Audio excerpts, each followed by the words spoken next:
Boa tarde, desejar boa noite a todos, todas, para este encontro do CEDEM, Unesp, quando a gente vai estar dialogando sobre esse tema tão caro à sociedade brasileira, à sociedade estadunidense, sobre a questão da reconfiguração ou configuração atual dos negros conservadores, como o tema traz, negros de direita. Esse é um tema importante para que a gente possa entender cenários, perspectivas, histórias, valores e ideologias. É importante destacar que a população negra ela é diversa, tanto no continente africano quanto nas Américas. E, nesse sentido, falar sobre negros de direita é de fundamental importância no atual momento que vivemos desse século XXI, para que a gente possa entender a geopolítica das questões que se colocam para nós pensarmos também o pensamento negro e a política negra dentro de uma configuração que reúne aí os dois maiores países do continente americano, Estados Unidos da América do Norte e o Brasil. Para essa conversa, trouxemos o professor Flávio, da Universidade Federal do ABC, o professor Márcio Macedo, da Universidade, Fundação Getúlio Vargas. É nesse contexto que eu trago, nesse momento, para que a gente possa dialogar, com isso, uma apresentação, uma introdução do professor Márcio, para que a gente possa iniciar esse nosso diálogo de agora. Muito obrigado a todos e a todas.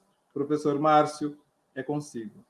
Eu sou o professor Dagoberto José Fonseca, aqui da Unesp, e temos, então, esse papel de mediar essa conversa com o professor Márcio, com o professor Flávio.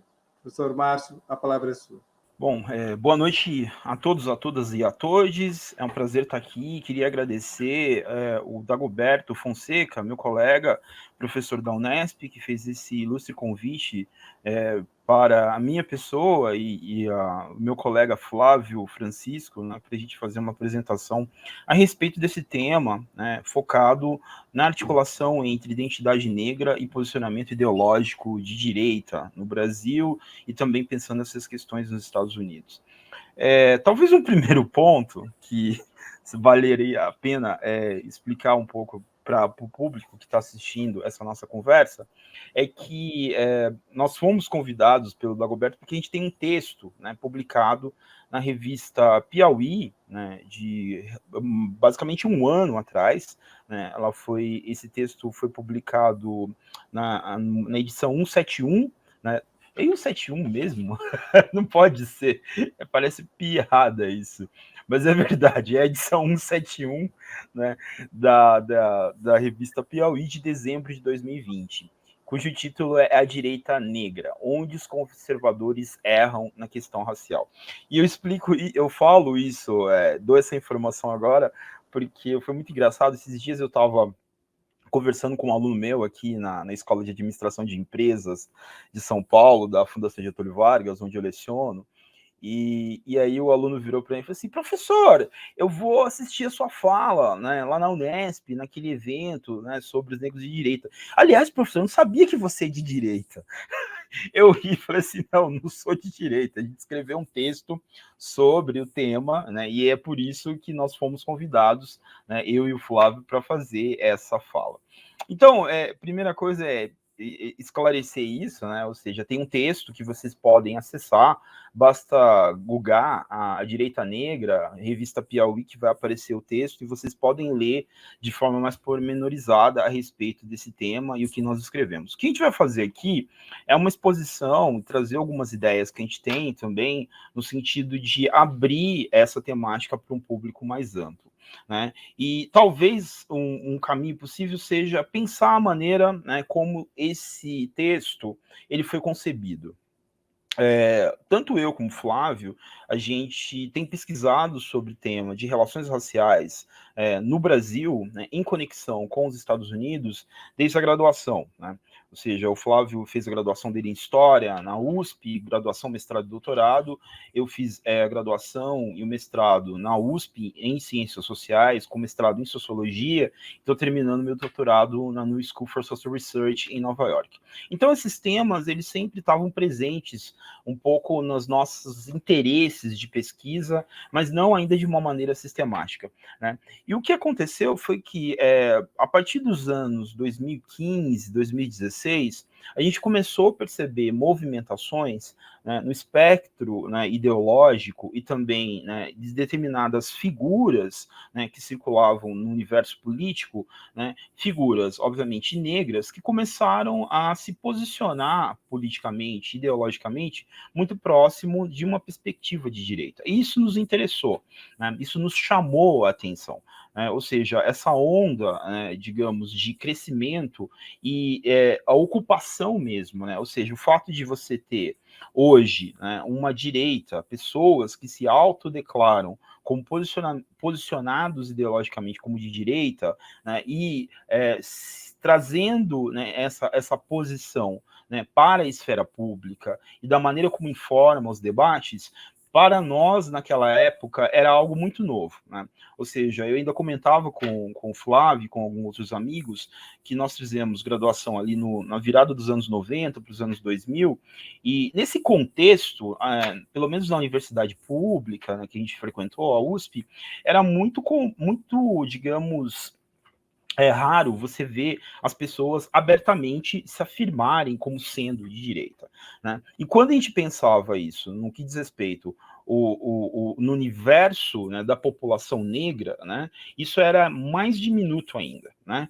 Ou seja, a gente tinha alguns casos esporádicos de políticos que estavam situados, né, a partir de um posicionamento mais próximo daquilo que nós entendíamos como direita. Talvez o exemplo mais clássico aqui a ser citado seja, né, do ex-prefeito de São Paulo, Celso Pitta, mas isso para nós era uma coisa assim muito esporádica, né, e a gente não identificava necessariamente, né, uma tradição, né, digamos, de dentro da população negra, né, orientado pela direita. Né? Enfim, nós estávamos enganados, né? Na verdade, existe, né, uma associação entre, né, a população negra, parte dos movimentos negros, né, e uma perspectiva ideológica de direita. Né? E o que aconteceu a partir de 2015 para cá é que se criou uma janela de oportunidade para que essas pessoas também retomassem, digamos, essa tradição. E, ao mesmo tempo, nós nos interessamos, por conta do momento político, por analisar como seria possível pensar essa associação entre população negra, entre movimentos sociais negros e uma suposta direita que emergia no Brasil naquele contexto. E isso veio, de certa maneira, né, a tomar uma magnitude ainda maior quando nós tivemos as eleições de 2018 e no pleito, quem veio a ser vencedor foi o nosso presidente atual, que é o senhor Jair Messias Bolsonaro, né, que representa uma perspectiva extremada de direita. Né? E com o Bolsonaro, o que interessava, o que chamou atenção para a gente também, é que no Bolsonaro a gente via uma espécie de corporificação, né, de uma direita extrema, de uma direita que a gente poderia chamar até de uma reação a uma série de mudanças que o Brasil e o país viveu, né, entre o final dos anos 90, né, e todo o decorrer dos anos 2010 e 2015, né, com os governos, né, do PT, situados ideologicamente à esquerda, né, e o que a gente identificava também é que o Bolsonaro teve eleitores negros, né? Negros e negras. E isso encucava a gente, né? Porque, enfim, era um candidato, e agora presidente, né, que o tempo todo reverberava uma série de bordões, né, racistas, sexistas, misóginos, LGBTfóbicos, né, agredindo todos esses grupos que se enquadravam dentro desse conceito, desse termo que é diversidade, né? Ou seja, não preciso ir aos detalhes aqui a respeito do que o Bolsonaro falou sobre a população negra, sobre a população quilombola, e como ele continuou e continua, né, ainda, né, fazendo piadas, fazendo afirmações que já deixaram até de ser polêmicas, né? Ou seja, já fazem parte um pouco do estilo de fazer política do Bolsonaro, né? Ou seja, essa coisa de estar sempre em campanha e sempre trazendo essas polêmicas. Mas no caso específico da população negra, era algo que nos interessava. E ao mesmo tempo, a gente sacou, a gente teve uma noção de que seria importante, interessante investir nessa investigação, né? E, enfim, eu e o Flávio, a gente tem uma circulação por espaços, né, da população negra em São Paulo, e um deles que a gente frequenta desde quando a gente faz graduação é o centro da cidade.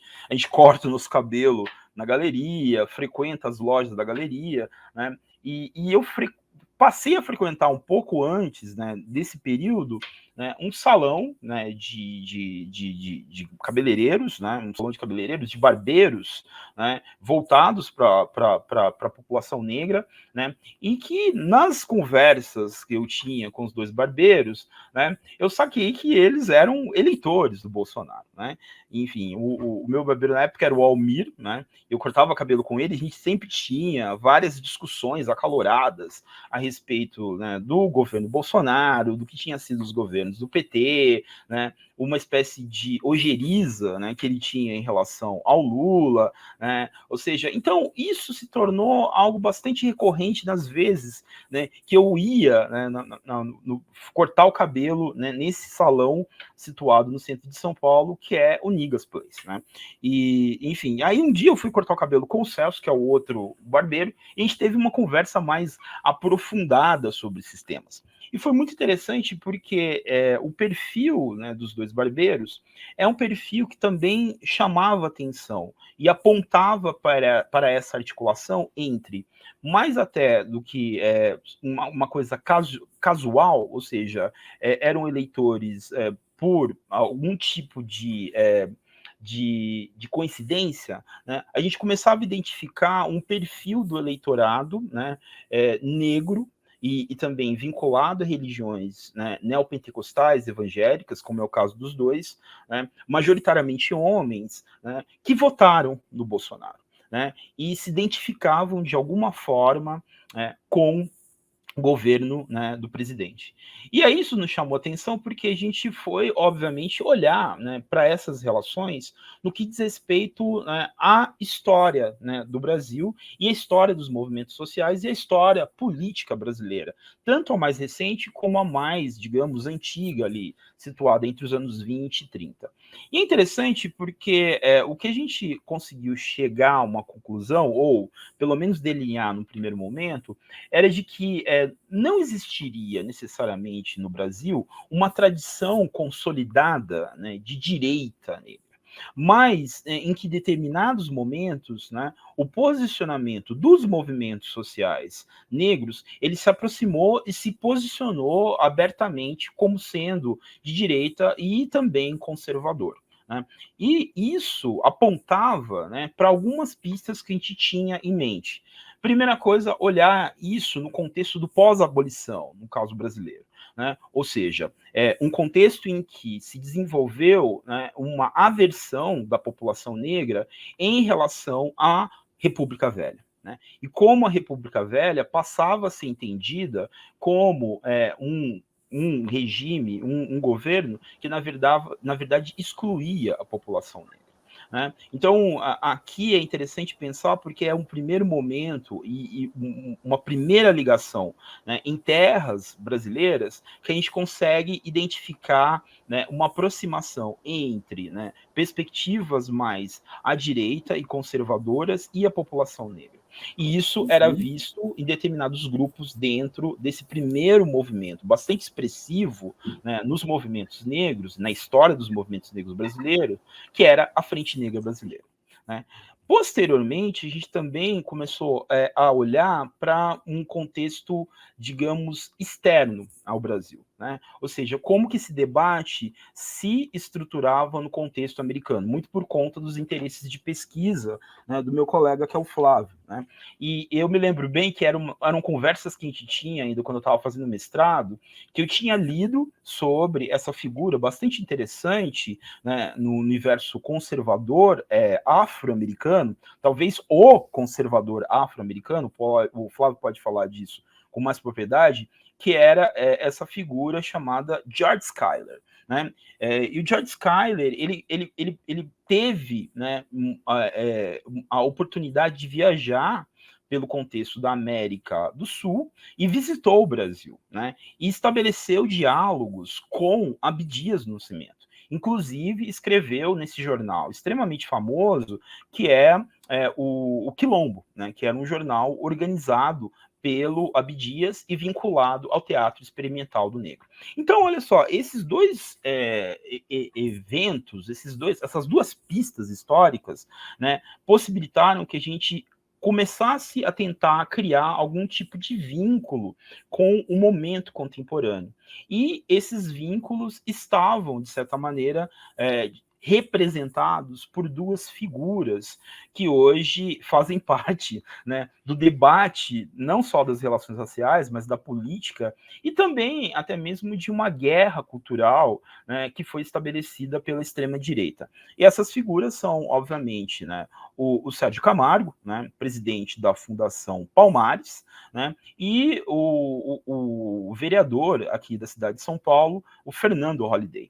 Né? Então a gente pensou nessas conexões, né? Ou seja, duas figuras contemporâneas da história política social, né, da sociedade brasileira no momento atual, né, vinculado com toda essa discussão, essa polarização entre direita e esquerda, negros, homens, né, um mais a partir de uma perspectiva mais conservadora, o outro até mesmo mais liberal em termos de costume, né? Se apresenta como um homem homossexual, negro, mas contrário a uma série de uma agenda criada e implementada muito por influência de movimentos negros de esquerda, né? E ao mesmo tempo como que a gente conseguia estabelecer conexões com esses momentos passados, tanto no Brasil como nos Estados Unidos, seja na figura, né, do Arlindo Veiga dos Santos, que é esse grande representante, num primeiro momento, nos anos 20 e 30, né, de um conservadorismo negro no Brasil e de um posicionamento que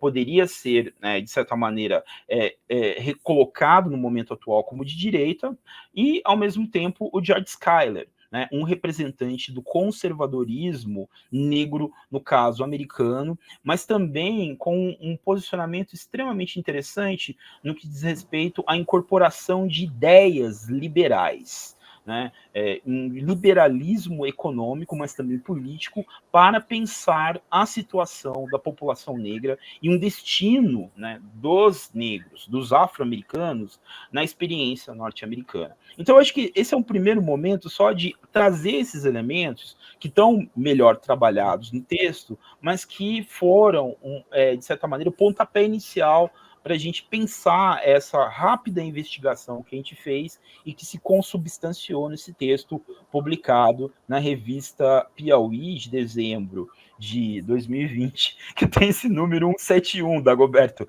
Assim, não foi intencional, tá? Ai, ai. Pois aí eu passo a palavra. Aconteceu. Flávio, por favor. Boa noite. Boa noite aos colegas, Dagoberto, Márcio. Gostaria também de agradecer o convite do SEDEM, já é a segunda vez já que tenho oportunidade de participar aqui desse espaço, uma primeira vez no espaço físico, né, agora no espaço virtual, né. Bom, eu gostaria de dar início aqui na minha fala, fazendo algumas considerações sobre o George Schuyler, né? E o George Schuyler, ele é uma figura bastante interessante e ele é extremamente importante. Primeiro, ele não é o primeiro conservador negro dentro da linhagem de negros nos Estados Unidos, né? Existia uma figura talvez até mais importante quando a gente pensa em termos de história do ativismo negro nos Estados Unidos, que era o Booker T. Washington. Só que o Booker T. Washington, né, ele trazia, enfatizava, por exemplo, e por isso, de fato, ele era chamado de um cara conservador nos Estados Unidos, né? Ele estava no sul do país, onde o repertório de violência racial ele era muito mais violento, né? Existiam diferenças nas dinâmicas raciais de alguns estados do sul em relação a estados de outras partes do território estadunidense. E o Booker T. Washington, né, ele foi criando uma agenda dele ali na virada entre o século XIX, né, e teve força até 1910, Booker T. Washington falece em 1915, em que ele vai pensar numa agenda para os negros, pensando, por exemplo, uma agenda de empreendedores negros. A primeira Câmara de Comércio nos Estados Unidos ela não é fundada por brancos, mas por negros, a partir dessa articulação do Booker T. Washington. E o Booker T. Washington estava pensando, né, numa agenda que deveria enfatizar o progresso econômico dos negros em detrimento do progresso político. E, posteriormente, a partir da década de 1920, ele vai ser muito criticado, né, por uma nova geração de ativistas progressistas, entre eles o W.B. Du Bois. Mas ele é a primeira grande figura, vamos dizer assim, do conservadorismo negro nos Estados Unidos. Mas há uma diferença em relação ao George Schuyler, né, que o Márcio já trouxe aqui umas informações sobre ele. O Booker T. Washington ele vai trabalhar com uma agenda, né, e o público do Booker T. Washington é um público majoritariamente negro. A articulação dele no sul do país é uma articulação que envolvia pessoas negras. Embora esse discurso de que o progresso econômico é mais interessante que o progresso político era interessante para os conservadores brancos do sul, porque não desafiava, né, a ordem social segregada nos espaços do sul. Então, ele conseguia, a partir desse discurso,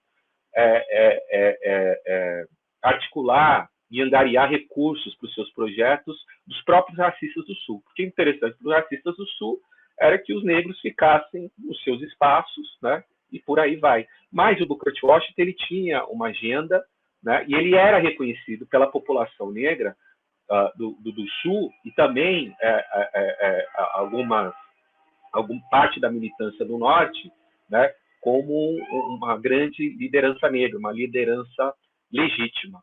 O George Schuyler, né, que vai atuar, ele vai ascender aí na década de 30, vai ganhar o espaço dele, principalmente em 1940, né, ele ascende como um cara que está ali no campo progressista, mas ele vai fazer com muitas pessoas, né, e isso depende de ser negro ou branco, né, pessoas que começam a trajetória na esquerda, né, e ele começa como um socialista, e aí, a partir de uma certa idade, né, quando ele vai chegando aí aos 40 anos de idade, por exemplo, ele vai virando, né, ele vai se deslocando no espectro ideológico, à direita, né? E ele sempre enfatizava essa importância também, assim como Booker T. Washington enfatizava essa importância do progresso econômico. Alguns especialistas até dizem que a ideia dele era um pouco recuperar esse projeto, né? Só que ele vem no momento em que década de 40 e o pós-guerra começa a se rearticular o movimento negro, né? E década de 60 chega ao auge dessa rearticulação, que é o movimento pelos direitos civis, né? Então, praticamente não há espaço mais para esse tipo de agenda, que é uma agenda que só enfatiza o progresso econômico, fala da importância da individualidade, tinha uma questão também de respeitabilidade negra, ou seja, o discurso dos conservadores negros era muito marcado por uma reforma moral, né? Então, quando se dizia e se enfatizava a progresso econômico, não era só um progresso econômico, era necessário que os libertos passassem por um processo de reforma moral, né, que se alinhasse à modernidade estadunidense, né? E esse alinhamento ele não é só econômico. A construção de uma cidadania negra, no discurso da direita, do conservadorismo negro, passa-se pela reelaboração de uma imagem, de uma representação do negro e a construção dessa respeitabilidade negra, do corpo, né, o modo de se comportar, esse tipo de coisa, se afastar com elementos tradicionais da cultura popular afro-americana, como o jazz, por exemplo, não é? Então, existia elementos aí de individualidade, né? Uma questão que é a questão do progresso econômico, tudo isso também organizado por essa reforma moral. O George Schuyler pretendia isso, né? Mas ele está no momento em que tem um outro momento, né? Em que as agendas, basicamente as agendas negras nos Estados Unidos são agendas progressistas ou até mais radicais. Então, o espaço do conservadorismo ele é limitado quando comparado com a década de 1910, a década de 1920, por exemplo. Até mesmo quando Booker T. Washington falece, por exemplo, né, acaba falecendo, existem seguidores deles que vão tentar continuar a levar essa agenda, que é a agenda do progresso econômico, né? Então, como o próprio nome diz, o Movimento pelos Direitos Civis vai trabalhar não vai tratar da questão de direitos econômicos, de progresso econômico. A ênfase é numa cidadania de primeira classe, né? Até porque em grande parte do sul dos Estados Unidos os negros não votavam, era a minoria de negros que conseguia votar nos estados do sul, né? Então, o que vai acontecendo com Schuyler é que ele vai se isolando, né? Ele vai se isolando enquanto conservador, e aquele conservador que continuou enfatizando na importância do progresso econômico, da individualidade, da reforma moral. E nesse deslocamento, ele acaba inaugurando uma outra tendência, que é a tendência contemporânea do conservadorismo afro-americano, que se o Booker T. Washington, né, ele tinha uma agenda, mas era uma agenda para a comunidade afro-americana, principalmente as comunidades afro-americanas do Sul. No caso do George Schuyler, o que vai acontecer é que ele vai chegar a um ponto, ele vai se tornar um crítico voraz do movimento pelos direitos civis. Para ele, aquilo ali era tudo comunismo. Era o Martin Luther King era um comunista irresponsável que levava e guiava, né, a militância do Sul para o confronto com as polícias do Mississippi, do estado do Alabama, né? Então, a representação que ele fazia do Martin Luther King era de um comunista demagogo e irresponsável, né?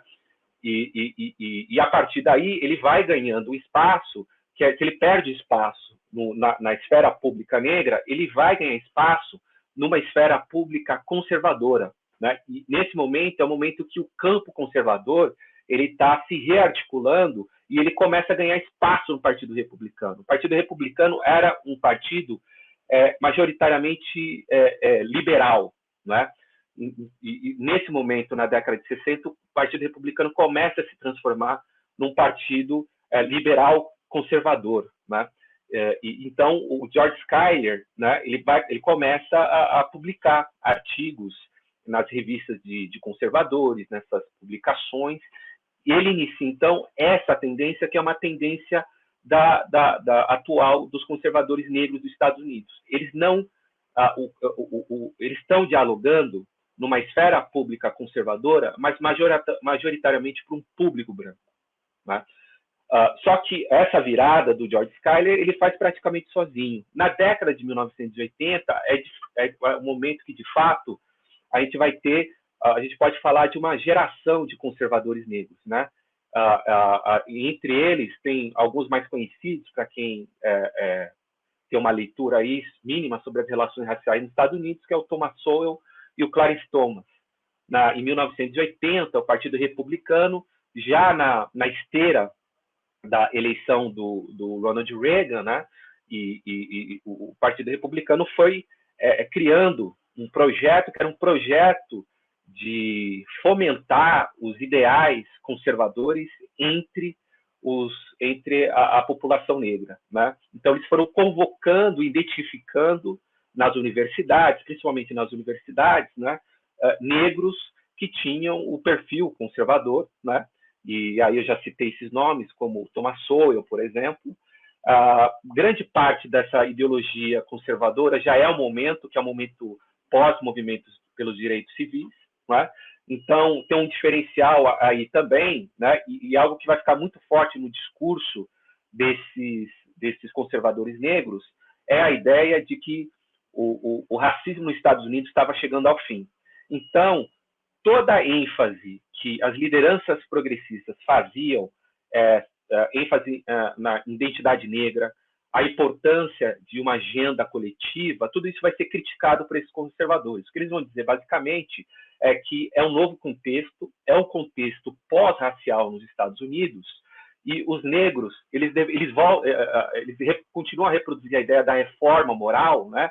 Mas essa reforma moral, ela tinha como, de mais importante nesse momento, promover um senso de individualidade entre os negros, né?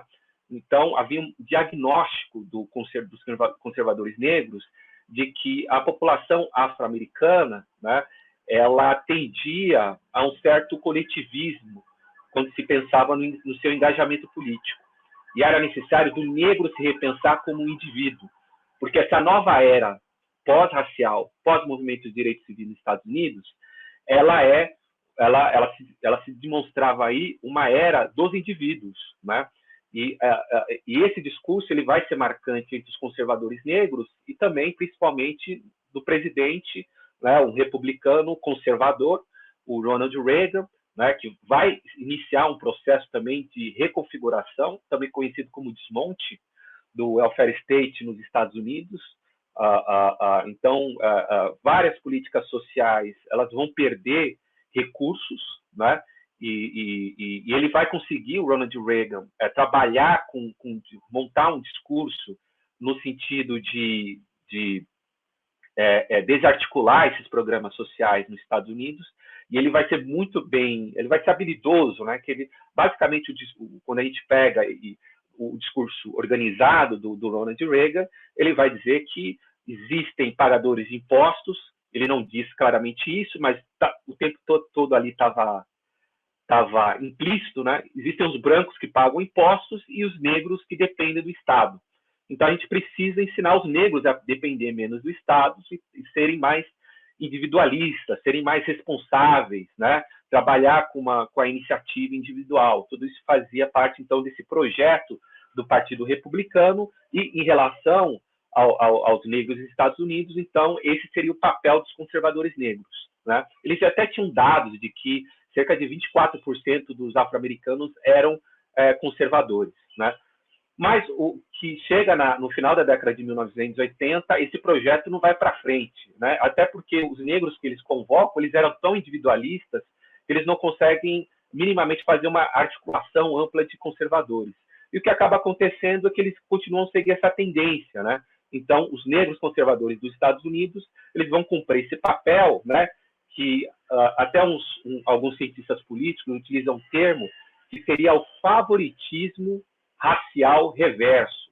O que seria isso, né? O favoritismo racial reverso ele está associado a essa experiência do conservadorismo negro, dos intelectuais conservadores negros, que ele teria um papel de criticar a pauta do movimento negro e dos intelectuais negros progressistas. Algo que pegou da década de 80 e na década de 1990, por exemplo, foi a crítica sistemática aos programas de ações afirmativas nos Estados Unidos. Então, a gente tem aí o Thomas Sowell, que até chegou a escrever uma obra contra as ações afirmativas, e quando a gente teve o debate sobre ações afirmativas no Brasil, o Thomas Sowell ele foi bastante citado, e até citado até hoje pelos conservadores no Brasil, pelos conservadores negros. O Fernando Holliday cita bastante o Thomas Sowell. Então, os conservadores negros eles foram ocupando uma função que era de pautar a questão das relações raciais para um público branco, obviamente criticando, né, a agenda das organizações negras nos Estados Unidos, né? E eu acho que uma maneira de a gente aproximar a experiência dos Estados Unidos com a experiência no Brasil é pensar justamente, né, o Márcio aí já citou, um movimento que é um movimento de reação, né? Então, porque a década de 1980, esse momento de convocação desses conservadores da década de 1980 é um momento de reação. O que seria a reação? A reação seria reorganizar uma organização de um discurso conservador, né?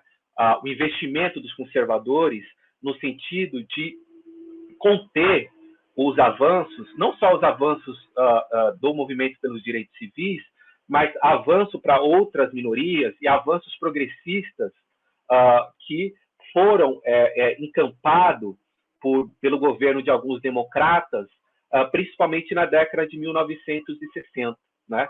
E essa reação, né, grande parte dessa reação é uma reação que ela vai ser galvanizada a partir da sua dimensão racial. E aí entra o papel desses conservadores negros, né? Então, sempre que há uma reação nos Estados Unidos, ou seja, você tem um avanço de pautas que são pautas progressistas, mas ao mesmo tempo que há esse avanço dessas pautas progressistas, há quase que um movimento paralelo, né, em que os conservadores, a direita nos Estados Unidos, ela já vai organizando uma agenda que assim que ela entra, ela é eleita para a Casa Branca e ela ganha, também leva o Congresso, ela já entra como agente estabelecida para ou conter os avanços sociais ou até fazer uma ofensiva para desarticular esses avanços. É isso que ocorre em relação às afirmativas na década de 80 e 1990. A gente tem um outro momento de reação, né, que dá para identificar claramente, que é com a eleição do Barack Obama. Né? A eleição do Barack Obama, o Barack Obama não traz grandes avanços nas relações raciais, mas ele tem um papel ali, ele tem uma força simbólica muito grande. Primeiro, porque ele é o primeiro presidente negro nos Estados Unidos, né?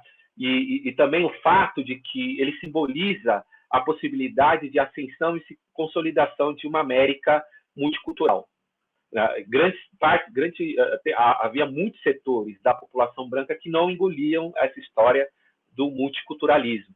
E aí entra novamente um espaço, né, que a direita e até a extrema-direita ganha para explorar e galvanizar, né, esse público, que é um público branco e racista, né? Tem que usar o termo adequado. Então, é um novo momento de reação, e nesse novo momento de reação vai surgindo, né, uma nova geração de conservadores negros.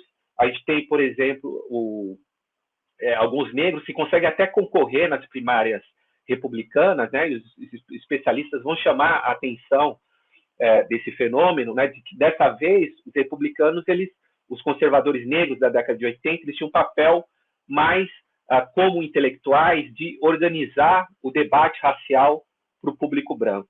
Dessa vez eles passam a disputar cargos políticos, né? E isso também tem muito a ver com uma espécie de promoção de um multiculturalismo de direita no próprio Partido Republicano, como uma reação ao fenômeno Obama também. Então, a gente tem um Herman Cain, né, que vai disputar ele, inclusive, morreu recentemente, né? Ele era um negacionista e morreu de Covid, né?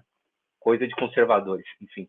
Mas ele vai insistir na ideia do empreendedorismo negro, a importância da individualidade, a responsabilidade individual, algo que, quando a gente está falando de reforma moral do universo afro-americano, por exemplo, a questão das famílias negras, né? As famílias negras não há um problema de racismo, essa é a perspectiva dos conservadores negros, há um problema da organização familiar. Principalmente o Sheb Steele, né, que é um intelectual que é bastante experiente aí, o tempo todo ele está enfatizando o problema da desorganização das famílias negras, né? Ele diz não há um problema de racismo, não há um problema de raça, né? Então, há essas reações, né? E isso dá para a gente pensar no Brasil também, né? No momento em que grande parte a gente tem avanços já no final da década de 1990, esses avanços eles são impulsionados ainda mais, né, durante o governo do Partido dos Trabalhadores, ainda com todos os problemas que todas essas políticas públicas apresentam, né? E no caso aí a gente tem o debate sobre ações afirmativas, e o debate sobre ações afirmativas ele mexe bastante com a sensibilidade dos brancos brasileiros, né? Então, quando a gente tem uma reorganização de uma direita, né? E alguns utilizam o termo nova direita, né? Uma nova direita englobando a direita mais liberal e utilizando esse conceito de maneira que engloba também a extrema-direita, ou só utilizando nova direita para os liberais, extrema-direita para a extrema-direita, o fato é que tanto a direita como a extrema-direita, né, há um alinhamento aí entre elas que é de demonstrar que há um movimento que é um movimento progressista, mas é um movimento progressista que ele vai desconstruindo uma ordem, ele vai destruindo uma ordem, né? E nesse processo de desconstrução e destruição dessa ordem, né? Ele acaba desorganizando a sociedade brasileira, né? Então é quase como se eles passam a tratar alguns progressos como uma espécie de entulho da esquerda, e quando a extrema direita entra no debate vira um entulho dos comunistas, né? O fato é que essa reação, né, que é uma reação contra políticas como o Bolsa Família, na área da saúde, mas principalmente a gente pode pegar aí essas ações afirmativas também, há uma percepção de diferentes segmentos da sociedade brasileira, né, que a ordem social ela está em desconstrução, né? Não é um avanço necessariamente, né? Então a gente tem, então eu acho aí que um espaço de atuação por uma nova geração de conservadores negros, como o Fernando Holliday, né? O Sérgio Camargo também, apesar da diferença do perfil desses dois, que é justamente muito próxima dessa experiência dos Estados Unidos, que é de eles não são conservadores como a Frente Negra, né? A Frente Negra a gente tinha uma organização de valores, né, conservadores, a importância da reforma moral também, de reconstrução, de organização da família negra, o problema, a temperança, né, como um valor fundamental também, né? Isso na década de 1930, mas era uma agenda voltada para um grupo que era uma organização negra. Não é o caso dos atuais conservadores negros, da atual direita negra. A direita negra ela dialoga majoritariamente, né, com o público que é um público branco, né? E o interessante é que um discurso muito comum, né, principalmente no discurso do Fernando Holliday, né, e aí é interessante que o Fernando Holliday ele emerge na esfera pública como criticando as ações afirmativas, mas no momento em que o debate, né, o grande debate sobre ações afirmativas já havia se resolvido, né? Mas ele volta com isso, né? E ele volta como um youtuber, ele consegue trazer esse debate, reorganizar, estabelecer um contato, né, e energizar um ressentimento branco, né? E é algo que a gente precisa trabalhar também, que é o termo adequado a um ressentimento branco, né? E a partir desse ressentimento branco, né, ele vai trabalhando, operando com essa lógica, que é essa lógica desse favoritismo racial reverso, que é o mesmo que acontece nos Estados Unidos, né? Então, eu acho que é um pouco isso, né? E o discurso dele é esse, a importância da individualidade, né? Os negros devem enfatizar, devem se pensar como indivíduos, devem abandonar as pautas, né? Organizações coletivas. O Brasil deve se pensar como uma ordem, mas uma ordem social de indivíduos e não de interesses coletivos, né?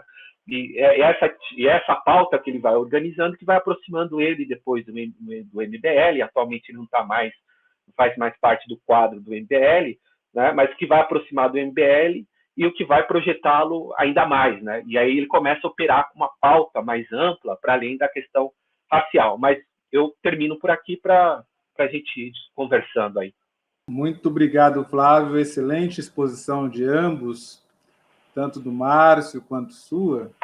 Eu queria ouvir um pouco, se tem, Genir, algumas perguntas, alguns comentários, mas já iniciando um pouco nessa conversa, enquanto mediador, eu queria que vocês pudessem trazer um pouco nessa configuração de Brasil e de Estados Unidos, se existe, qual é a conexão que está presente hoje do ponto de vista do diálogo dessa direita norte-americana com a direita brasileira. Se há uma conexão que vocês fazem leituras, por exemplo, com Sérgio Camargo, com Fernando Holliday, com essa juventude também nos Estados Unidos, negra, desse período, desse final do século XX e desse início do século XXI. Quais são as conexões que estão postas e como é que eles se reorganizam para se pensar esse novo momento da história brasileira e dos Estados Unidos? Dagoberto, eu acho que você, não sei se fui eu ou se foi você que caiu, agora o Flávio também caiu. Eu estou vendo vocês e estou ouvindo bem, eu não sei se... Para mim está ok. Tá ok? Tá ok? Eu só queria ouvir o final da sua pergunta que eu não peguei, assim, eu fui até o meio, né, das relações entre a direita nos Estados Unidos e a direita no Brasil, depois o final eu não peguei. Eu quero saber assim, se há uma conexão hoje, pensando em Fernando Holliday, pensando em possam vir a fazer ou estão fazendo com essa juventude também da direita estadunidense negra, nesse período que é uma população que sai dos anos 90 e que entra para esse século XXI, nesse processo de reorganização dessa direita, seja enquanto ação, seja enquanto reação, para que a gente possa entender que momento é esse da direita no Brasil e a direita nos Estados Unidos, a direita negra. Ok. Eu acho que tem um ponto interessante que eu estava conversando com o Flávio hoje à tarde, que tem a ver com essa perspectiva individual, né, desse projeto tanto estabelecido nos Estados Unidos quanto no Brasil, e que a gente identifica, né, na narrativa que é trazida por essas figuras, né, principalmente o Fernando Holliday. E é uma perspectiva individual, né, que nega, né, a organização coletiva, mas que, ao mesmo tempo, pode ser pensada a partir da trajetória desses indivíduos, principalmente o Holliday, né? Ou seja, tem uma dimensão que deve ser considerada de que, tanto no Brasil como nos Estados Unidos, né, ainda mais nos Estados Unidos, que a gente tem uma expressão, digamos, mais relevante dessa direita negra, né, de indivíduos que se pensam negros e também posicionados ideologicamente como de direita, né, você não tem uma expressão, digamos, expressiva do ponto de vista do impacto e da quantidade de indivíduos, né, e, ao mesmo tempo, uma perspectiva coletiva de organização política e um projeto, né, digamos, apresentado para a sociedade. Eles têm narrativas que enfatizam, né, um aspecto, né, que nasce de uma leitura muito economicista da sociedade, né, e moralizante, né, de determinados comportamentos que são vistos como disfuncionais na população negra, como o Flávio colocava. Então, o que é interessante disso é que, ao mesmo tempo, a gente tem que prestar atenção que isso abre uma janela de oportunidade para que alguns indivíduos, tanto no universo acadêmico como, né, na esfera política, né, da política institucional, construam carreiras, né, individuais a partir desse discurso reacionário, né? E é reacionário em duas dimensões, né? Poderia ser reacionário no sentido de a volta de um status quo que não é mais existente, mas também em reação aos avanços que foram conquistados, no caso dos Estados Unidos, pelo movimento de direitos civis e, por conseguinte, as ações afirmativas, e no caso do Brasil, né, os governos de esquerda que também trouxeram ações afirmativas para as populações negras e uma agenda de combate à desigualdade racial. Então, é interessante aqui pensar como, né, esse discurso individual que oferece uma saída individual, né, e olha para os indivíduos negros como, né, responsáveis pela sua situação econômica, política, social, né, também é algo que é incorporado na forma como eles fazem esse processo de ascensão, né? Então, por exemplo, no caso do Fernando Holliday, é um rapaz super novo, bastante talentoso, tem uma retórica bastante articulada, né? Mas que não necessariamente se encontra ou encontrou algum tipo, né, de lugar dentro, né, de um projeto estabelecido pela esquerda. E quando constrói, né, e quando elabora uma narrativa, né, que se incorpora a uma perspectiva de direita, enfatiza essa dimensão individual e faz da própria trajetória individual também um projeto que é apresentável para as outras pessoas, né? Então, para a população como um todo. Então, a ideia de liberdade econômica, de liberalismo econômico, de investimento, né, na ideia de empreendedorismo, né, ou seja, o combate à ideia de um Estado, né, que é um Estado provedor, que é um Estado de welfare state, colocando no lugar um Estado mínimo, um Estado que, na verdade, coloca mais dinheiro no bolso, né, dos indivíduos, mas tira direitos, que é o mesmo discurso, né, de uma direita americana em geral e uma direita negra em específico, né? Então, eu acho que essas conexões que podem ser vistas, né, é necessário fazer pesquisa se há algum tipo de intercâmbio maior entre, né, esses indivíduos que se apresentam aqui a partir desse projeto e outros indivíduos de outros contextos, especificamente o americano, no sentido de formular projetos, né, e fornecer bases de sustentação no que diz respeito a essas narrativas e essa proposta. No que diz respeito, né, a outros grupos de direita, já há pesquisas que mostram como, né, determinados grupos, no caso americano, dos Estados Unidos, foram extremamente, digamos, estratégicos no sentido de formar lideranças, né, de direita jovens, né, em vários países do mundo, incluindo o Brasil, né? Mas eu não diria, eu diria que talvez meio, talvez seja necessário mais pesquisa para identificar alguma variável racial, né? Ou seja, e quando eu estou falando variável racial, pensando um projeto político de grupos negros de direita nos Estados Unidos, né, fornecendo recursos para que uma direita negra, né, se estruture no caso brasileiro. Eu acho, a minha percepção, não sei, o Flávio pode falar um pouco mais disso, que é, de fato, né, interesse de pesquisa dele, eu acho que isso não existe especificamente no caso brasileiro, né?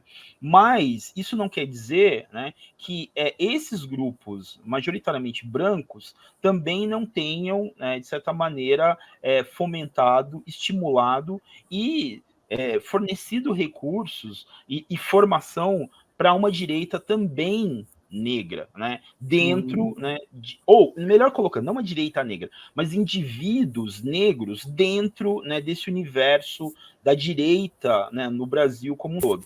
Lembremos, né, que o Fernando Holliday ele é aquele famoso o único negro, né, o único negro do grupo, né, ou seja, aquele indivíduo. E como? E aí é uma coisa que talvez seja interessante de ressaltar também, como que o fato de ser negro, né, é manipulado estrategicamente no sentido de se reverter essa identidade negra, né, a partir de ganhos individuais, esvaziando, né, e criticando e desmontando uma agenda coletiva voltada para a população negra, né?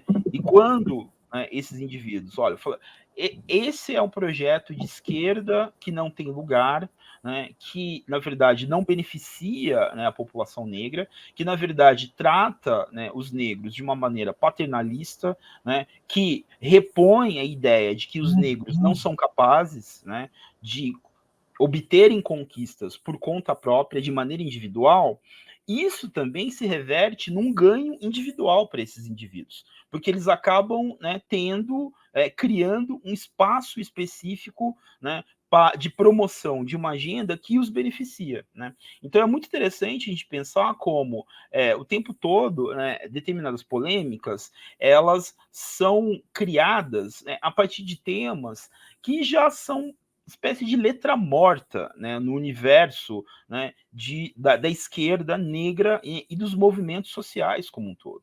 Mas que é importante, né, justamente para fornecer a base de sustentação e discursiva para esses indivíduos. Né? Oi, Flávio, aproveitando dessa fala do Márcio, tem uma pergunta aqui, eu acho que se junta àquela que eu fiz, mas ela dá um caráter até importante para a gente trazer as falas dos nossos participantes. A nova direita global e americana dão suporte à brasileira? De que forma? Na Maria Aparecida Ferreira. Tá. Bom, eu acho que existe um projeto que miou aí a partir de 2020, né? E isso tem muito a ver com a derrota do Donald Trump nos Estados Unidos, que era a formação de uma espécie de internacional da extrema-direita, que aí envolveria o Donald Trump, o Bolsonaro, o Viktor Orbán, o Salvini, que também caiu na Itália, né? Então dá para perceber que havia uma troca, né, entre essas direitas dentro de um contexto internacional. E um dos grandes articuladores é o Steve Bannon, né? Steve Bannon, que fez parte da equipe que conseguiu impulsionar a candidatura do Donald Trump, que estava meio natimorta, né? Ela tem um primeiro impulso nas primárias republicanas, depois ela tem um recuo, depois ela ganha novamente força, porque se passa a trabalhar bastante com fake news, e o Steve Bannon era um especialista em fake news, né? E o Steve Bannon, ele é o grande articulador, né? No que se refere à dimensão racial, né? O Steve Bannon, por exemplo, ele, pela imprensa progressista nos Estados Unidos, ele é tratado como um supremacista branco, né? Não há nenhum problema, né? Geralmente a imprensa brasileira, né, ela tem um pouco ela não utiliza o termo adequado para qualificar algumas figuras políticas, então geralmente ela utiliza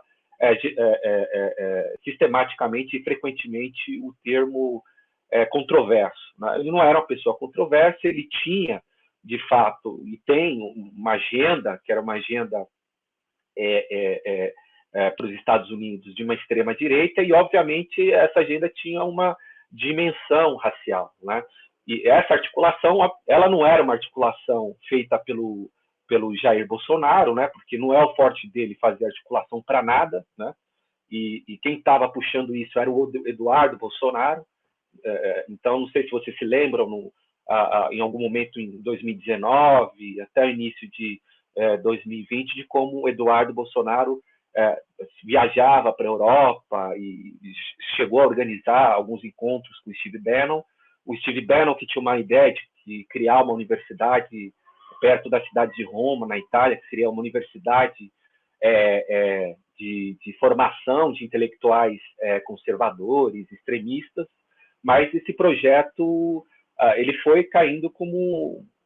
Foi um efeito dominó. Cai Salvini, não ganha uma eleição, depois o Donald Trump também perde as suas eleições, e esse furor por essa internacional da extrema-direita, ela acaba desaparecendo, né? Então, eu acho que houve conexões, houve contatos, eles tinham, de fato, uma agenda, né? E levavam junto aí o Ernesto Araújo, porque o Ernesto Araújo escreveu texto fazendo uma ode à figura do Donald Trump, como o cara que ia resgatar a civilização ocidental, né? Então, era mais ou menos esses os termos no qual operava aí essa articulação. E o Bolsonaro, quando ele... Agora ele não trabalha mais com esses termos, mas no início do governo dele, tanto ele quanto o chanceler, o tempo todo utilizando o termo globalista e esse tipo de coisa, né? Mas no que se refere a especificamente a experiência dos conservadores negros, né, eu ainda não consegui identificar uma conexão direta entre os negros do Brasil e os negros dos Estados Unidos, né? Basicamente, o que há é uma emulação, né? Então, uma tendência aos negros do Brasil acompanharem mais ou menos figuras importantes elas têm uma certa repercussão nas redes sociais, principalmente no Twitter, né? E quem faz isso mais, né, e muito, é o Sérgio Camargo, né? Porque ele atua bastante no Twitter, né? E, por exemplo, quando a gente tem mobilizações como a de 2020 do Black Lives Matter, ou aqui aconteceu semana passada com um rapaz que foi julgado por ter assassinado 2 pessoas com uma R-15 em um protesto de movimento antirracista, né? Ele vai energizando a base dele a partir dessas notícias que ele vai trazendo. E que geralmente o Sérgio Camargo faz é de fazer uma comparação, obviamente sem nenhum tipo de complexidade, entre movimento negro no Brasil e movimento nos Estados Unidos, sempre enquadrando, né, as organizações negras como baderneiras. Foi isso que aconteceu, por exemplo, no caso do ano passado, do Carrefour, né, que a gente teve o assassinato, né, do rapaz no Rio Grande do Sul, e 2 dias depois, eu acho, né, porque estava bem próximo do dia da consciência negra, a gente teve uma militância, mas aqui na cidade de São Paulo, que foram até um dos supermercados do Carrefour e incendiaram, né? Então, o Sérgio Camargo traz isso e aí ele começa a apontar, tá vendo? Nunca é sobre cidadania, é sempre baderna. Esses caras trabalham somente a partir da baderna. Então, seja Black Lives Matter, seja o movimento negro no Brasil, eles são baderneiros, né? Eles não têm uma agenda para os negros brasileiros. Então, o que o Sérgio Camargo faz talvez acho que ele nem faça isso, não sei, acho que ele fica, não sei se ele tem tempo para isso, mas acho que ele deve ter uma equipe que vai trabalhando, né, e acompanhando o debate nos Estados Unidos, e quando a gente tem um grande evento, por exemplo, isso aparece no Twitter, e aí ele vai fazendo, pelo menos é que aparece no Twitter, ele vai fazendo essas conexões. A gente teve um caso recente, que era o entre aspas, criminalização da teoria crítica racial, né? Em que, por exemplo, as agendas, os currículos antirracistas no estado da Flórida e no estado da Virgínia foram praticamente removidos, né? E aí ele também repercutiu em torno disso. Então, o que eu vejo de maneira mais clara é um pouco isso, principalmente a partir do Sérgio Camargo, de acompanhar alguns eventos lá fora e eventos no Brasil, o tempo todo fazer essa comparação, né? Então, ele vai trabalhando com uma espécie de um imaginário transnacional mesmo do ativismo negro, né? Mesmo que não haja conexões diretas entre, obviamente há, mas mesmo não havendo as conexões que ele faz não são as conexões do movimento negro, mas ele faz as conexões entre Estados Unidos e Brasil, né? E aí ele vai constituindo esse imaginário transnacional entre o público dele, que são desses desordeiros negros, né? Que comprometem, entre aspas, o entendimento que ele tem e que a extrema-direita tem de democracia, né? Que não é democracia onde há disputas políticas, mas uma democracia harmoniosa, ou seja, caráter fascista, né? Ok, tem uma outra pergunta que tem aqui, daqui a pouco tem uma outra que apareceu, mas tem uma aqui dizendo o seguinte: muitas dessas lideranças não estariam surfando numa onda? Hoje, ser direita no Brasil, pelo menos, dá visibilidade, dá retorno, né? E aí ele cita alguns nomes, todos muito jovens, ou realmente há um projeto maior? Pergunta do Eduardo Jonas.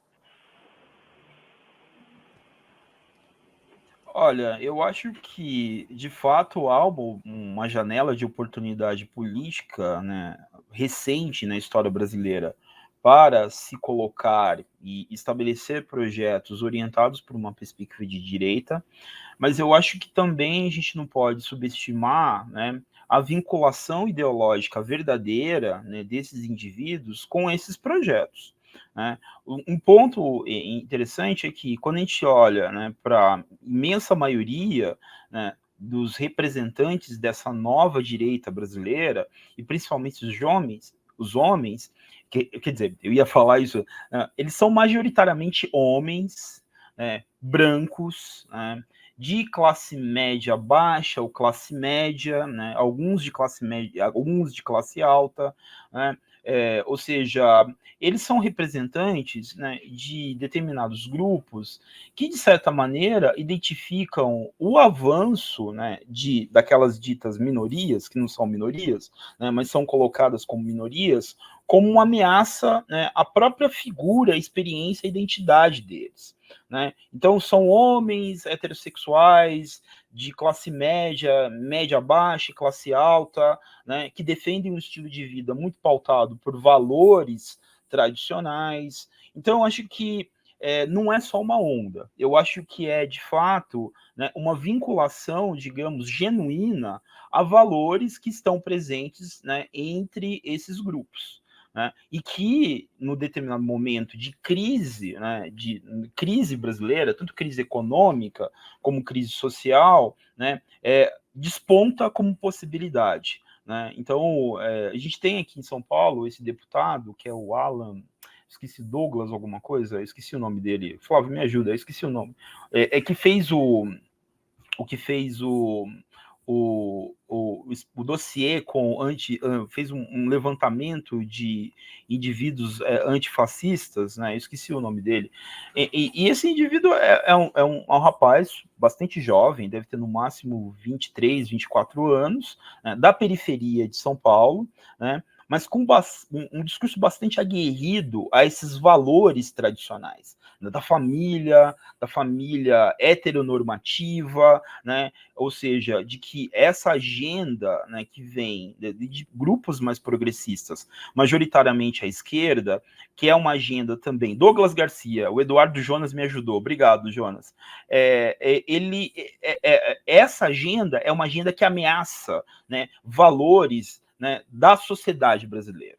Né? Ou seja, uma sociedade que é majoritariamente católica ou neopentecostal, evangélica, né, e que não aceita essas mudanças, ou seja, não aceita mudanças no que diz respeito a costumes, a maneira como se pensa as relações entre os gêneros, né, e indiretamente também não aceita, né, uma série de conquistas que determinados grupos, a população negra, tem conquistado nos últimos anos, assim como a população LGBTQ+.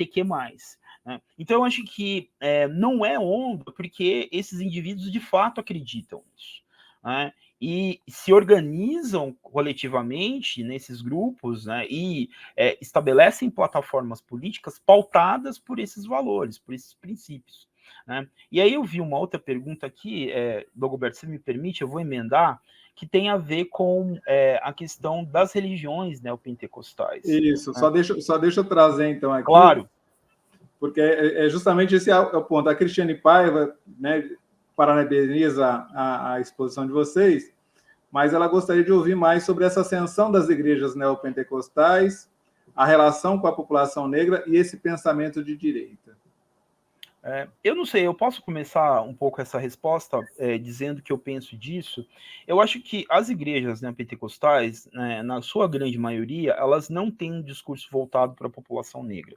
Elas constroem uma forma de identificação entre os seus fiéis que passa pela ideia, né, de irmandade orientada, né, por uma dimensão teológica religiosa, né? Ou seja, a ideia de que diferenças, digamos, como a racial, ou diferenças de classe, ou qualquer tipo de diferença cultural, né, ela não deve ser considerada porque, no limite, né, todas as pessoas são filhos e filhas de Deus, né? E essa unidade também ela é fornecida, né, por uma adesão a valores mais conservadores que essas religiões elas trazem no seu cerne. Elas têm um discurso, né, que é um discurso de valorização, né, desses princípios mais conservadores, né? Então, consequentemente, isso, de certa maneira, se choca ou desconstrói, né, a ideia de uma identidade, né, pautada pela dimensão racial. A vinculação com a direita, eu acho que começa a partir desses princípios mais tradicionais de organização do mundo, né, de organização da vida, né, da conduta, e ao mesmo tempo algo que é bastante importante, presente nessas religiões neopentecostais e evangélicas, que é a dimensão econômica, né? Ou seja, há um projeto liberal que vai de encontro, né, a uma teologia que se tornou hegemônica em várias dessas religiões, que é a teologia da prosperidade, né? Eu tenho uma colega, que é a Mariana Cortez, que pesquisa religião há muito tempo e leciona hoje na Universidade Federal da Uberlândia, e ela tem pesquisado a organização econômica, né, de indivíduos vinculados às religiões neopentecostais e evangélicas. E ela usa um termo bastante interessante, que é a ideia de empreendedorismo periférico, né? Ou seja, como, né, esses indivíduos eles desenvolvem formas de negócios, geralmente pequenos negócios, cujos grandes consumidores, né, dos serviços ou dos produtos são também indivíduos que compartilham do mesmo credo religioso, da mesma religião. Isso funciona como uma base de sustentação. E, ao mesmo tempo, esses indivíduos são, majoritariamente, pessoas alocadas em bairros periféricos, né, em regiões mais vulneráveis. Então, é como que você tem, né, um discurso liberal em termos econômicos, um projeto liberal que é apresentado como saída, né, para a economia e para a experiência pessoal, né, individual das pessoas, e como isso também acaba adentrando também a teologia dessas religiões, né? E isso aproxima, obviamente, essas religiões e, consequentemente, os seus fiéis, né, da direita, né? Ou seja, e é necessário lembrar, né, que muitas dessas religiões elas se veem dentro de uma espécie de cruzada religiosa, né, de guerra religiosa, cujo principal alvo são as religiões de matriz africana, né? Por quê? Porque eles disputam fiéis no mesmo território com essas religiões. Então, eu acho que a articulação com a direita se dá a partir dessa pauta, primeiramente, que a gente poderia pensar em termos de costume cultural e uma dimensão também de um projeto econômico liberal, né? A raça, ela, na verdade, ela é um artifício para estabelecer uma oposição, né, em relação a outras religiosidades, majoritariamente de matriz africana, mas quando se pensa a identidade, né, a raça desaparece e ela dá lugar a uma outra forma de identificação, que passa por uma construção teológica, a ideia de que todos são filhos e filhas de Deus, e essas diferenças raciais não necessariamente importam ou devem ser consideradas. Muito pelo contrário, elas visam fragmentar o grupo. Perfeito. Flávio, você quer fazer algum comentário? Por favor. Eu acho que é interessante também pensar aí, né, um ponto importante, que é a ideia de respeitabilidade e reorganização familiar, né, nesses contextos de espaços mais precários, onde estão espaços mais periféricos, né? E aí, interessante não só pensar de como a igreja ela traz esses recursos para reorganização familiar, reempoderamento, né? Então, principalmente quando a gente pensa a experiência de mulheres negras, né? Não somente de mulheres negras, mas das mulheres em geral, de como alguns espaços das igrejas neopentecostais elas são fundamentais para essas mulheres, porque quando a família estava fora desse espaço, né, e supostamente desorganizada, né, a liderança da mulher, não existia uma grande liderança da mulher.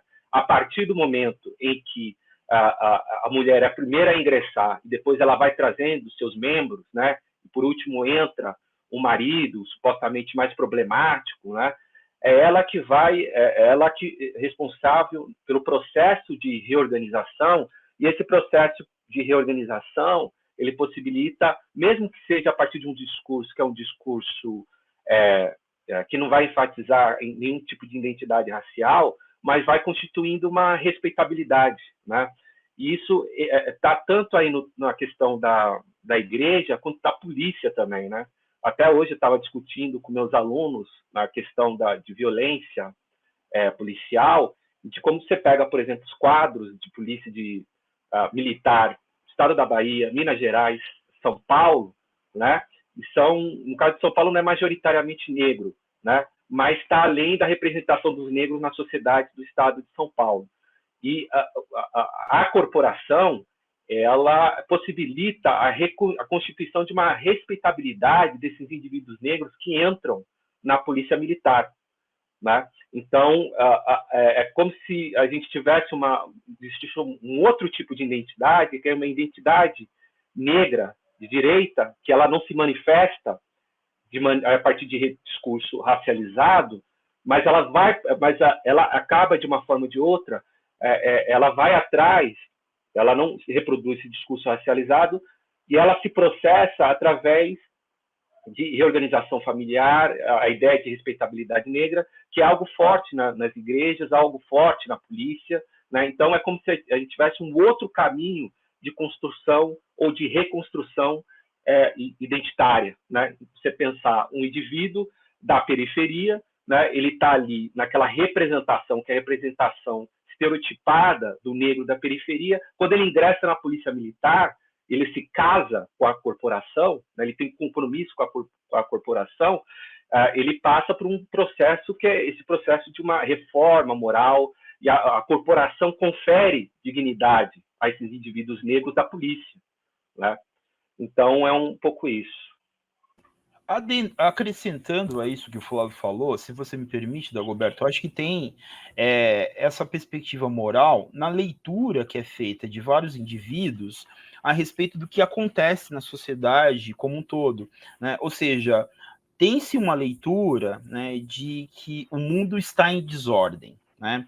E as mudanças que são trazidas, principalmente, né, por conquistas que se revertem em direitos para as mulheres, né, para a comunidade LGBTQ+, ela é vista dentro desse enquadramento moral não como conquista de direitos ou ampliação de direitos, mas é vista na perspectiva de que, ora, estamos perdendo a moralidade, né? Ou seja, por que falar a respeito de homofobia ou LGBTfobia, quando, né, na verdade, a vontade de Deus é que haja união ou uniões na verdade, afetivas entre homens e mulheres, né? Ou seja, a necessidade de uma heteronormatividade. Assim como a violência que se instaura em bairros mais pobres, periféricos, mais vulneráveis, também entra nesse registro, né, de uma desordem, né, social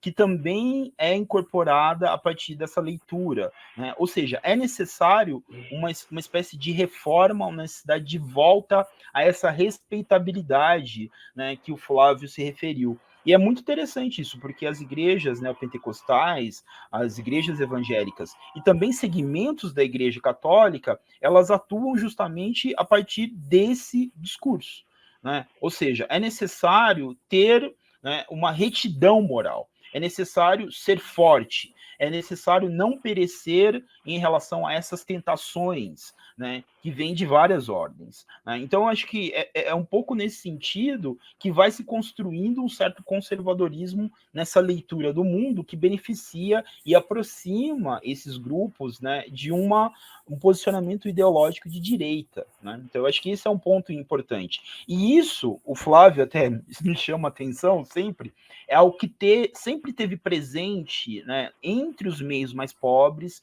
e majoritariamente negros, né? Então, até hoje a gente ouve os nossos avós e pais trazerem um pouco dessa moralidade, né? Quando eles tentam explicar o mundo a partir das ferramentas intelectuais que eles têm.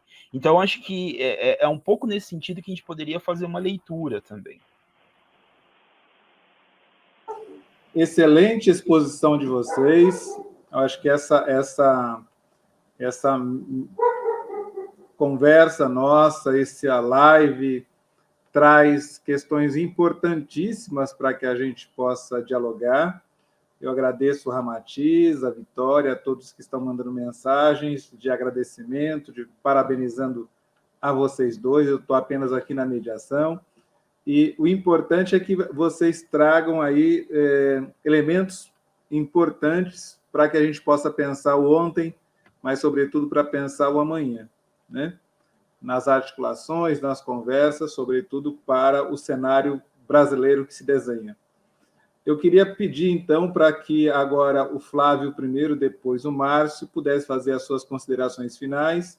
Nós não temos mais tempo para perguntas, mas para fazer as considerações finais e a despedida de vocês, e depois eu fecho aqui para que a gente possa estar marcando um outro momento de aprofundamento dessa temática tão cara a todos nós, que são os negros de direita. Flávio, é com você. Primeiramente, eu gostaria, né, novamente, de agradecer aí o convite do CEDEM, agradecer aí a audiência do meu colega da UFABC, né, o Ramatiz, e, enfim, a gente tem um grande desafio aí, que é de tentar compreender esse papel aí desses conservadores negros, essa direita negra, né, e identificar esse repertório, né. Eu acho que foi um pouco o que aconteceu aqui hoje, né, a percepção de que é um repertório bastante amplo, né, o Holliday é uma coisa, Sérgio Camargo é outra, as experiências negras nas igrejas neopentecostais são outras, mas todas, em algum momento, elas se articularam nesse consórcio da direita que venceu as eleições em 2018. Então, eu acho que esse é um pouco um desafio aí que aparece para a gente. Obrigado. Obrigado você, Flávio. Um prazer tê-lo aqui na Unesp, no CEDEM. E aí eu passo a palavra agora para o Márcio para fazer as suas considerações finais e a sua despedida. Bom, primeiramente queria agradecer o convite do CEDEM, via Dagoberto Fonseca, meu colega, né, via Genira Chagas também, que fez toda a articulação, né, trocou os e-mails com a gente. Queria agradecer a toda a audiência, incluindo o Ramatiz, nosso colega aí, que é colega do Flávio lá na UFABC, né, que frequenta a nossa famosa festa da cerveja. Você já está convidado também, viu, Dagoberto? É agora em janeiro. E depois você me passa no privado. Opa, com certeza, né? Festa de preto, mano. E preto de esquerda, tá? Eu acho que essa temática é uma temática bastante importante, porque, enfim, mostra também como, né, a população negra ela não é homogênea, né? Ou seja, eu acho que esse é um ponto importante, que o tempo todo aparece em falas muito distorcidas, em representações distorcidas a respeito da população negra, de achar que todo mundo é igual, todo mundo tem o mesmo posicionamento ideológico, todo mundo vem do mesmo lugar, né? Não, sim, a gente veio todos do mesmo continente, né? Mas a gente veio de etnias diferentes, de países diferentes, e por que não, né, nós, nessa reconfiguração que se deu por conta, né, do sistema escravista, esse sistema cruel, desumano, né, que trouxe nós, né, para uma experiência afrodiaspórica, por que nós não seríamos diferentes? Eu acho que esse é o primeiro ponto, né? O segundo, a gente entender o que é esse Brasil contemporâneo, o que é a questão racial no Brasil contemporâneo e quais são, eu acho que as narrativas que se apresentam e as propostas que se apresentam a partir de uma dimensão efetivamente emancipatória para a população negra e outras que tentam, mas não necessariamente conseguem, mas conquistam adeptos, né? Então, eu acho que esse é um ponto importante, né? Trazer mais complexidade, né, a esse universo das relações raciais, né, e do universo político brasileiro, né? E por fim, só queria dar um toque para o Érico Bakunin. Ele fez uma pergunta relacionada ao à ação imperial patrio-novista. A gente fala disso na figura do Eduardo Veiga, do Arlindo Veiga dos Santos, no nosso texto. Né? Então, a gente não teve tempo de explorar tanto esse trecho, esse aspecto do texto, mas está presente lá no texto da Piauí, e ele pode dar uma lida, entrar em contato com a gente, que a gente vai dialogando daqui. Mas muito obrigado de novo pela oportunidade, foi um prazer estar aqui e espero que outras oportunidades venham no futuro. Obrigado, Márcio, obrigado, Jonas, obrigado ao CEDEM pelo convite, de eu poder estar mediando essa mesa tão importante a todos nós. Eu quero finalizar dizendo que nós tivemos uma exposição muito importante para que nós possamos pensar justamente aquilo que tanto Jonas quanto Márcio trouxeram. População negra é diversa, nós temos uma diversidade cultural e nós temos uma diversidade também ideológica e de posicionamento político.